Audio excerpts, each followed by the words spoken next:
उसकी 2 बेटियां थी। वह बुढ़िया लोगों के घरों में काम करके उस कमाई से अपनी लड़कियों का पालन कर रही थी। धीरे धीरे उसकी दोनों लड़कियां अब जवान हो गई थी।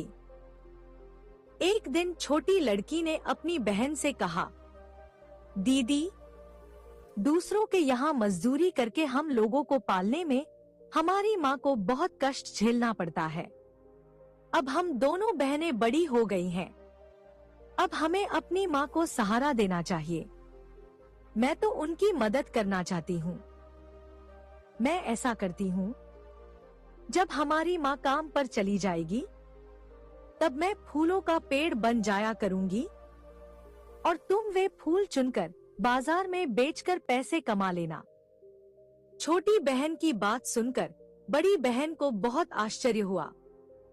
उसने पूछा, अच्छा, भला तू कैसे फूल वाला पेड़ बनेगी? तब छोटी बहन बोली, वह सब मैं तुम्हें बाद में कहूंगी। तुम सबसे पहले घर को झाड़ पोंछ कर साफ करो, फिर नहा लो। उसके बाद कुएं से 2 घड़े पानी भरकर लाओ, मगर ध्यान रखना कि अपने नाखूनों से भी उसका पानी नहीं छूना। छोटी बहन की बातों को बड़ी बहन ने बड़े ध्यान से सुना। पहले उसने झाड़ पोंछ कर सारा घर साफ किया, फिर नहाई और फिर छोटी बहन के निर्देश के अनुसार कुएं से 2 घड़ा पानी भरकर ले आई। उनके घर के आगे एक बड़ा सा पेड़ था। उसके नीचे की जगह बड़ी बेटी ने झाड़ू लगाकर साफ कर दी। तब छोटी बहन ने कहा, दीदी, अब मैं नीचे बैठकर ध्यान करूंगी और तुम ऐसा करना कि 1 घड़े का पानी मेरे शरीर पर उड़ेल देना। तब मैं एक पुष्पित वृक्ष में परिवर्तित हो जाऊंगी।